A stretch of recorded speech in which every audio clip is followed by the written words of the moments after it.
Natam. That was the name whispered in Sweden's underground music scene, a name that would later blur into myth. Born in September 1975, Natam became known as the vocalist of the cult band Silencer. Yet it wasn't his music alone that made him infamous. It was his mind. His battles with mental illness pushed him toward acts so extreme that he would forever linger between legend and nightmare. His real name has never been fully confirmed. Some say he was Mel Nilsson. Others believe his alias was inspired by the Naken, a figure from Swedish folklore, a creature said to soar above the forests, snatching away the souls of unbaptized children and those who had taken their own lives. Natam would even weave into his music the terrifying sounds said to come from that very creature, turning fear into art. In the early 90s, he drifted through several bands with little success. But then came Silencer, pioneers of what would be called suicidal black metal. A genre defined by lyrics of death, hatred, self-destruction, and madness. For most, these were only words. For Natam, they were lived experience.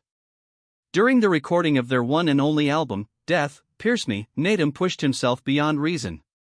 To capture the screams heard on the record raw, piercing, unforgettable, he mutilated himself while recording. The shrieks weren't staged. They were real. They came from his own pain. As the music grew darker, so did he. His mind was unraveling faster than anyone around him could understand. The self-mutilation that once seemed like ritual for his art grew more destructive. He began with his hands, cutting them little by little until finally, he amputated them completely. But he didn't stop there. In one of the most disturbing chapters of his life, Natam replaced his missing hands with pig's feet, crudely sewn into his own flesh. By then, he was drowning in medication prescribed for schizophrenia, depression, and a list of other mental disorders that had taken hold of him. Not long after Death, Pierce Me was released, his fragile reality finally collapsed. Natam suffered a severe psychotic break and was locked away inside a psychiatric hospital. From this point, the line between fact and legend becomes almost impossible to separate. Some stories are verified. Others, twisted through mistranslations and whispers passed from one person to another. Still, a chilling narrative emerges. He escaped from the hospital, leaving behind a single note.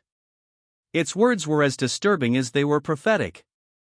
I will take little girls, and I will be as famous as Thomas Quick. The paper was marked with occult signs and symbols of Nazism. Soon after, Natam sought out his younger brother, a boy who, like him, struggled with his own fractured mind. Together, the two wandered through a quiet street on the outskirts of Stockholm. Their walk had no destination, until they saw her. A little girl. 6 years old.